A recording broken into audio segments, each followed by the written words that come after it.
It's high noon in New York and time for Kate Smith, who will be brought to you every Tuesday and Thursday during the summer by the makers of Sure Gel, America's fastest-selling powdered pectin product. Here she is, Kate Smith. Hello, everybody. Today is a day that no living American can ever forget. Invasion Day, forged into our consciousness in letters of fire. It marks the pinnacle of weeks and months and years of anguished preparation, the consolidating of our mighty forces. This is the hour of the death blow to those, our enemies, who have spread evil, sorrow, and suffering like a black shadow across the face of this earth. This is the day of reckoning, when America and her allies go forward to the terrible task of crushing completely and forever the enemies who for 4.5 years have ravaged one helpless nation after another. This is the day that must mark the beginning of the downfall of Nazi Germany and the downfall of all those who have sanctioned and aided the brief reign of terror, the cruelty, insanity, and arrogance of Hitlerism. Let the blow be swift and sure. Let us be strong and unswerving in purpose, strong in the assurance that we go forward in a cause which is right, in the liberation of the oppressed and the restoration of human decency and dignity from the forces of evil. This is Invasion Day, Liberation Day.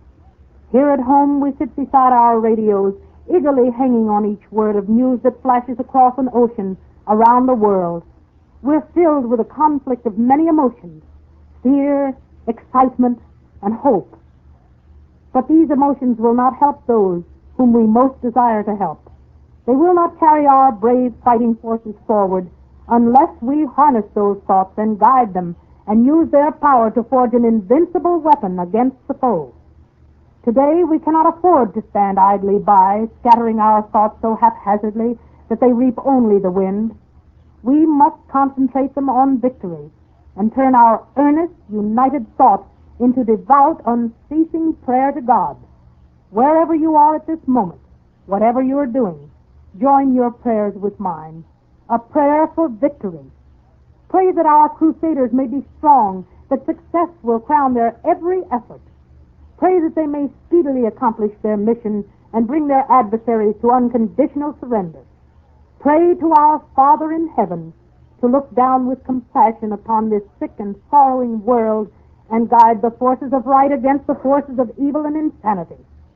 If millions of us, every man, woman, and child in America, will lift our fervent prayers to God, those prayers will be answered. You all know the power of faith and prayer.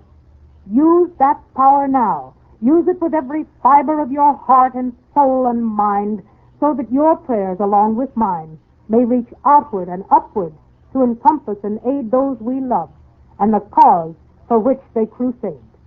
Lift up your prayers for victory and for peace to Him who said, "Ask, and ye shall receive." And now, Ted, what's new? Allied invasion forces are storming ashore along northern France this noon, taking the first long step to Berlin from a bridge of ships stretching across the English Channel. And the most important news of the hour, in the words of Prime Minister Churchill, is that operations are proceeding according to plan. Never before in history has the world seen anything like the invasion armada that stands between England and France and fills the skies above. 11,000 planes, 4,000 ships, and thousands of smaller craft are in action. And when the invasion was only hours old, the good news came through that we have seized beachheads, which threaten the whole Normandy Peninsula, and a rail line that runs right into Paris.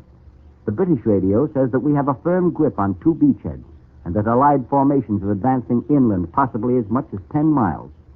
Meantime, the German DNB news agency has admitted dolefully that American tanks have been put ashore in at least one sector. D-Day and H-Hour arrived between the hours of 6 and 8:15 a.m. Western European time, which is between midnight and 2:15 Eastern Wartime here in the United States. It was at that hour that land forces under command of General Montgomery began moving ashore along the Normandy coast in the Le Havre-Cherbourg area. As a prelude, the Royal Air Force staged a shattering 1,300 plane attack, and naval guns poured their heavy fire against Nazi strong points. A short time later, great forces of our airborne troops began dropping out of planes behind the enemy lines. In a speech to the House of Commons, Prime Minister Churchill declared, Obstacles which were constructed in the sea have not proved so difficult as it was apprehended. The fire of the shore batteries has been largely quelled. Mass airborne landings have been successfully effected behind enemy lines, and landings on the beaches are proceeding at various points at the present time.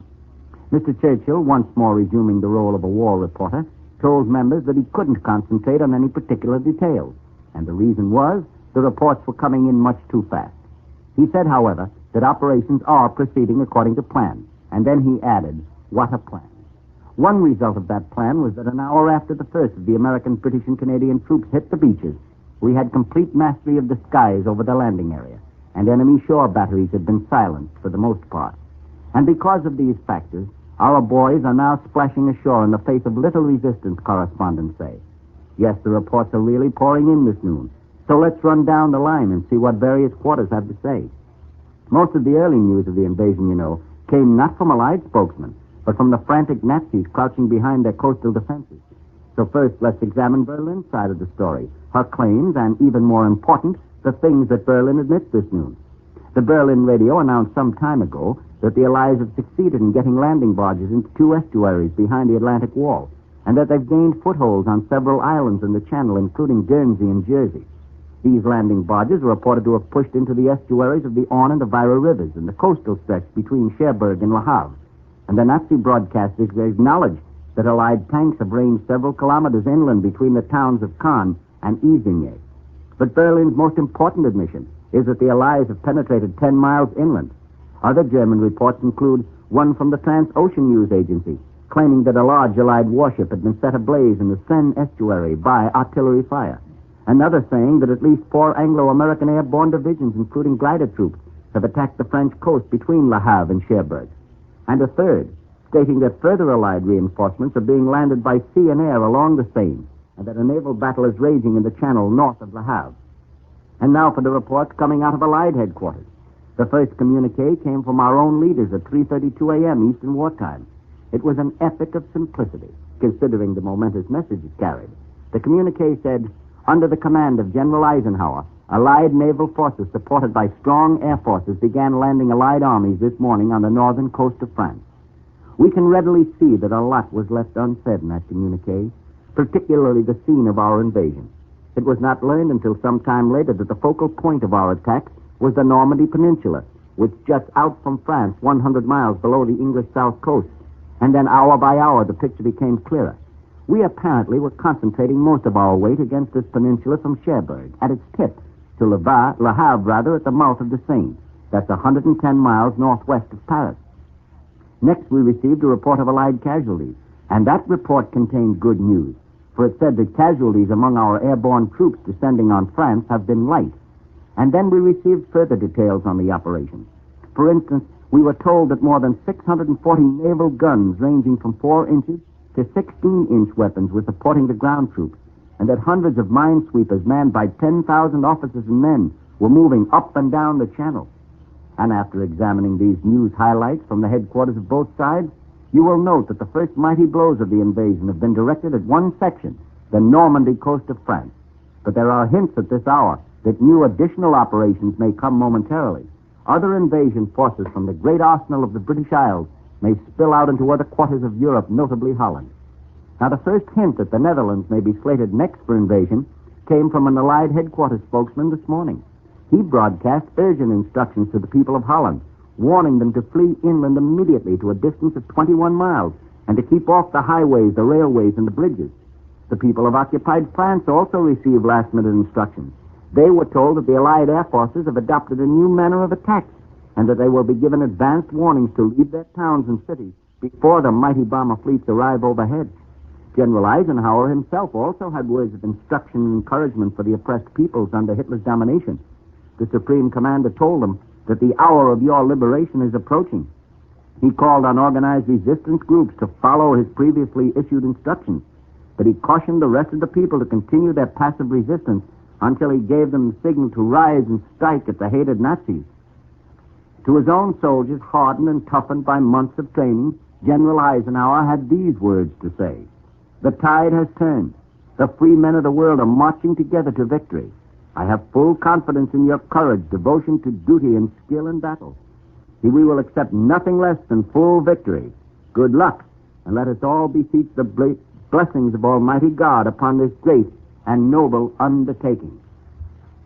Meanwhile, the Allied Fifth Army in Italy has advanced about 5 miles beyond the Tiber River, and it's driving the Germans in disordered retreat along a 17-mile front from Rome to the sea. On the Russian front, the Germans continue their futile assaults on the Soviet lines around Yash in Romania, attempting to throw the coming Red offensive off balance. And over on the other side of the world, General MacArthur's forces are still driving ahead on Biak Island off New Guinea toward the Makmur Airdrome. Incidentally, Washington has given us a word picture of the typical American doughboy as he raced ashore in France this morning. And the gist of it is that he is by far the best equipped fighting man ever to go into battle. The average hard-hitting Yank was, in fact, a walking arsenal.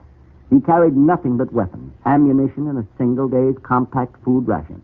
But what weapons they were. For our equipment consisted of torpedoes for cutting the Nazis' elaborate barbed wire entanglements. And there were grenades, the famous Garand rifles, Browning automatics, and rocket guns, not to mention bazookas, flamethrowers, and demolition charges. Yes, the hard work of millions of Americans here at home will be reflected now on these mighty weapons of invasion. Donald Nelson, chairman of the War Production Board, says much of the equipment being hurled at the Germans this noon consists of weapons which the public has never seen or even heard of. And as the invasion got underway, an American correspondent rode in a plane watching the assault. And here is what he saw. No man's land is 5,000 feet below. It's somewhere between the gray channel-washed beaches on which Allied troops are swarming from their landing barges and the brown fields beyond. The wink of gun flashes and the half-light of dawn in those fields comes from Germans fighting the invasion. And as we wheel off the targets and we streak back toward the channels, dawn streaks the eastern sky.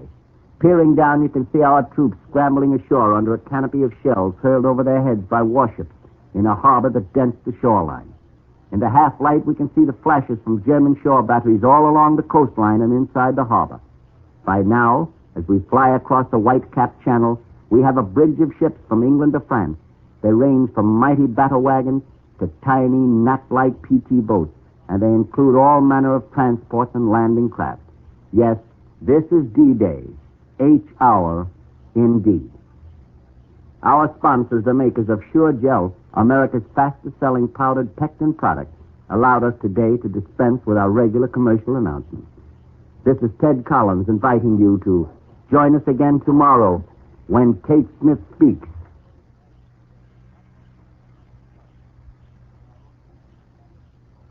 The Homemaker's Quiz. Question. What is a practical, everyday way for me to help guard the health of my family? Answer. One way is to see that your family gets the sleep they need. If you know that the caffeine in coffee disturbs someone, serve Sanka coffee, which is 97% caffeine-free. Sanka's real coffee. Delicious, satisfying coffee. It comes to you roaster fresh in a vacuum-sealed jar. So buy it today at your grocer's. Sanka coffee. King George VI of England will speak at 3 p.m. Eastern Wartime and President Roosevelt at 10 p.m. Eastern Wartime tonight. Keep tuned to your Columbia station for the latest news. This is CBS, the Columbia Broadcasting System.